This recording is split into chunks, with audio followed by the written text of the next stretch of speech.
Hello and namaste सबैजनाले हाम्रो basic concept of Python programming language video series in Nepali अन्तर्गत आज हामी डे 6 कन्टिन्यू गर्न जाँदैछौँ। हामीले डे 6 मा के सिक्न जाँदैछौँ भन्दा पाइथन लुप्स। पाइथनमा बेसिकली टु लुप्स हुन्छ, त्यो भनेको while loop and for loop. Python has two primitive loops. These are while loops and for loops. अब while loop भनेको के? With the help of while loop, we can execute a set of statements as long as condition is true. भनेको condition true छ भने हामीले त्यो रिजल्टलाई execute गरिराख्न सक्छौं। अब यसको सिन्ट्याक्स के हुन्छ? सिन्ट्याक्स के हुन्छ? इनिशियलाइजेसन हुन्छ, अनि while त्यसपछि हाम्रो भित्र कन्डिसन हुन्छ, अनि त्यसपछि हाम्रो इन्डेन्टेसन हुन्छ।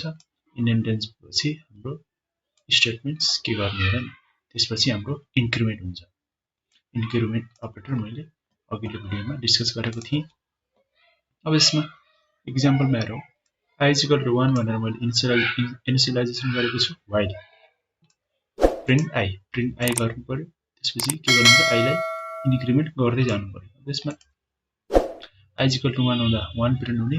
अब 1 = 1 + 1 भएको 2 भयो। त्यसरी इन्क्रिमेन्ट हुँदै हुँदै हाम्रो 6 भन्दा सानोसम्म हुने भयो। यसलाई रन गरेर हेरौँ के आउँछ। 1 2 3 4 5 आउँछ।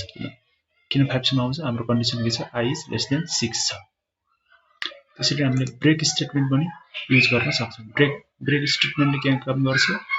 कुनै पनि स्टेटमेन्टले कन्डिसन ट्रु छ भने त्यसलाई ब्रेक गरिदिन्छ। जस्तो हाम्रो के छ? व्हाइल लुप छ, अनि हाम्रो के छ यहाँ? इफ i = 9 भनेको i चाहिँ 9 भयो भने त्यसलाई ब्रेक गर्दै भनेको हो। त्यसैले यसमा अब यसलाई रन गरेर हेरौँ के आउँछ। यसमा के आयो? हाम्रो के आएको छ? 9 सम्म प्रिन्ट भएको छ, तर 9 चाहिँ आएको छैन, किनकि 9 भयो भने के भयो? हामीले ब्रेक गर्यौं। त्यसरी नै हामीले कन्टिन्यू स्टेटमेन्ट पनि युज गर्न सक्छौं। कन्टिन्यू स्टेटमेन्टले के गर्छ? स्टेटमेन्टलाई स्किप गर्ने काम गर्छ कन्डिसन ट्रु भयो भने। यसमा के छ एक्जाम्पलमा? अब यसमा i is 3 भयो भने के हुने भयो? स्किप गर्ने भयो। यसलाई रन गरेर हेरौँ के आउँछ। यसमा के आएको छ हाम्रो? यसमा आउटपुट आएको छ 1 2 3 4 5 6 आएको छ। 1 2 4 5 6 आएको छ। यहाँ 3 आएको छैन। किन 3 आएन? यसमा के छ? i = 1 0 छ, व्हाइल लुप छ। अब त्यसपछि हाम्रो इफ i यहाँ मैले इफ कन्डिसनमा के ट्रु भयो? 3 भयो। 3 भयो भने के गर्यो? स्किप गर्यो। यो कन्टिन्यू काम के भयो? स्टेटमेन्टलाई स्किप गर्ने काम गर्यो। 3 लाई छोडेर अरु प्रिन्ट गर्ने भयो। अब प्र्याक्टिकल एप्लिकेसन के त व्हाइल लुपको? सानो एक्जाम्पल हामीले हेर्न सक्छौं। मल्टिप्लिकेसन टेबल बनाउन सक्छौं। जस्तै यहाँ 14 को मल्टिप्लिकेसन टेबल बनाउनु पर्यो भने n = 14 छ, i = 1 छ, व्हाइल भयो। अब i is <= 10 भनेको हाम्रो कन्डिसन भयो। यसमा प्रिन्ट भनेपछि यसमा के हुने भयो? n भनेको 14, यो भनेको मल्टिप्लाई i भनेको जस्तै 1 भयो भने के हुन्छ? अब यसमा के हुने भयो? i को भ्यालु 1 भयो भने 14 1 जा 14 हुने भयो। त्यस्तै i को भ्यालु 2 भयो भने 14 2 जा 28। त्यसरी 14 को मल्टिप्लिकेसन टेबल आउने भयो। यसरी हामीले 14 को multiplication table while loop use गरेर प्रिन्ट गर्न सक्छौं। त्यस्तै हाम्रो के छ? फर लुप छ। अब फर लुपमा के हुन्छ? फर लुप भनेको के त? For loop is used to iterate over a sequence. Sequence भनेको यसमा के हुन सक्छ? आइदर लिस्ट पनि हुन सक्छ, डिक्सनरी पनि हुन सक्छ, सेट पनि हुन सक्छ, स्ट्रिङ पनि हुन सक्छ।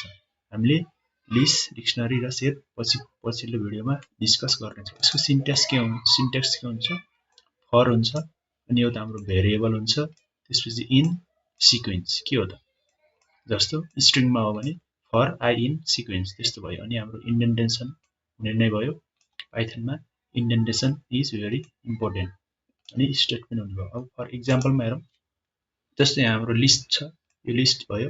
लिस्टको बारेमा पछि कुरा गर्नेछौँ। अहिलेलाई यो लिस्टमा नेम अफ लिस्ट छ। अब हाम्रो फर सिन्ट्याक्स अनुसार फर भेरिएबल भनेको x इन नेम भनेको हाम्रो यो लिस्ट भयो।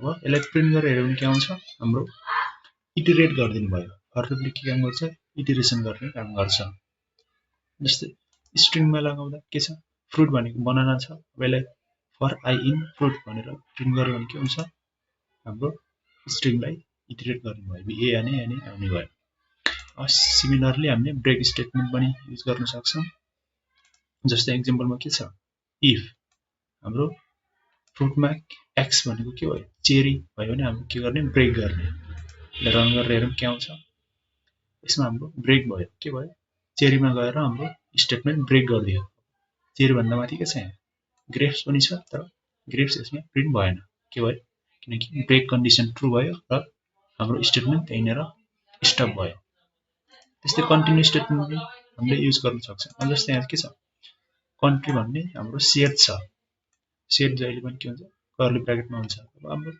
फर आई इन कन्ट्री यो हाम्रो फर लुपको सिन्ट्याक्स भयो अब इफ कन्डिसनमा के छ चाइना एक्स त्यो भेरिएबल आई भनेको यहाँ मैले मिस्टेक गरेको छु एक्स हुँदैन आई हुन्छ आई इज इक्वल टु चाइना भयो भने के गर्ने कन्टिन्यू गर्ने भनेको अब स्किप हुने भयो चाइनामा गएर स्टेटमेन्ट स्किप हुने भयो रन गरेर यसमा के भयो चाइना प्रिन्ट भएन चाइनालाई छोडेर अरू प्रिन्ट भयो ब्रेक हुन्छ भने कन्टिन्यू स्टेटमेन्टले स्किप गरेर माथि जाने भयो त्यस्तै हाम्रो रेन्ज फङ्सन छ रेन्ज फङ्सनले के गर्छ रेन्ज फङ्सनले सिक्वेन्स अफ नम्बर जेनेरेट गर्ने काम गर्छ अनि रेन्ज फङ्सनले जहिले पनि लास्टको आइटमलाई एक्सक्लुड गर्छ यसको सिन्ट्याक्स के हुन्छ रेन्ज अनि स्टार्ट हुन्छ अनि इन हुन्छ अनि स्टेप हुन्छ फर इक्जाम्पल अब हामीले यसमा simply for x in range भन्यो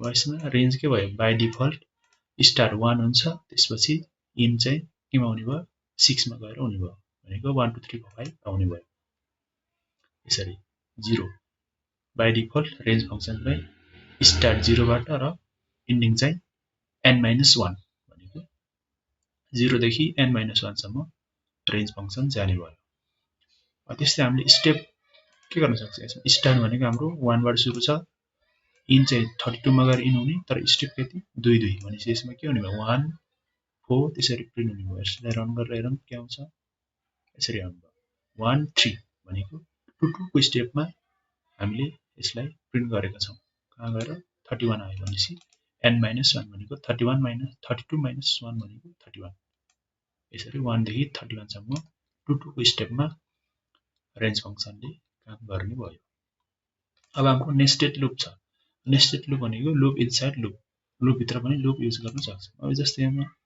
एडिजी भनेर एउटा भेरिएबल डिक्लेरेसन गरेको छु के छ यहाँ हाम्रो रेड बिग टेस्टी भनेर एउटा लिस्ट छ अनि फ्रुट्स छ फ्रुट्समा हाम्रो अर्को लिस्ट छ अब हामीले फर एक्स इन एडिजी यो एउटा फर लुप भयो अब यो अर्को फर लुप भयो हाम्रो फर लुप भित्र फर लुप भयो अब प्रिन्ट एक्स वाइ गर्यो भने के आउँदो रहेछ हेरौँ यसरी रेड एप्पल रेड बन्न यसरी हाम्रो फर लुप आउने काम गर्ने भयो यसरी हामीले नेस्टेड लुप पनि युज गर्न सक्छौँ हाम्रो आवश्यकता अनुसार पास स्टेटमेन्ट छ पास स्टेटमेन्ट भनेको केही पनि हैन जस्तै हामीले कुनै पनि लुप फङ्सन कन्डिसनमा पास गर्यो भने के हुन्छ त्यसले एरर फ्री गरिदिन्छ जस्तै हाम्रो यहाँ के छ फर छ पास छ यसले रन गर्यो भने के आउँछ यो केही एरर आउँदैन जस्तै हामीले यसलाई हटाएर यतिकै रन गर्दियो भने के हुन्छ यतिकै रन गर्यो भने हाम्रो एरर आउँछ के एरर आउँछ सिन्ट्याक्स एरर अनएक्सपेक्टेड एरर भनेको यसमा के भयो हाम्रो पुरा स्टेटमेन्ट यसमा कम्प्लिट भएन त्यसैले पास पास गरिदियो भने के हुन्छ हाम्रो एरर आउँदैन पास भएपछि हामीले आफ्नो रिक्वायर्ड अनुसार काम गर्न सक्छौँ फर लुपको प्र्याक्टिकल इम्प्लिमेन्टेसन के त हामीले मल्टिप्लिकेसन टेबल फर लुप लगाएर पनि निकाल्न सक्छौँ जस्तै यसमा के भयो for i in the range function use भयो 1 11 भनेको यसमा के भयो 1 देखि 10 सम्म सिक्वेन्स जेनेरेट हुने भयो सिमिलरली यसमै यसरी हामीले मल्टिप्लिकेसन टेबल निकाल्न सक्छौँ व्हाइल लुप युज गरेर भन्दा पनि सर्ट एकदम छोटो तरिकाले अब हामीले सम अफ 1 to 100 हामीले सम अफ नेचुरल नम्बर गर्न पनि सक्छौं। जस्तै यसमा के छ नम्बर्स भनेको हामीले रेन्ज फंक्सनबाट निकाल्न मिल्छ। सम इज इक्वल टु 0 छ हाम्रो सुरुमा सम 0 हुन्छ त्यसपछि फर x इन नम्बर्स भयो। अब sum is equal to sum plus x increment operator भयो अनि प्रिन्ट यसरी हामीले सम प्रिन्ट गर्न सक्छौं। यसलाई रन गरेर हेरौं यसरी हाम्रो के छ 1 + 2 + 3 + 4 + 5 हुँदै हुँदै 100 सम्म जाँदा यसको सम कति आउँछ यति आउँछ।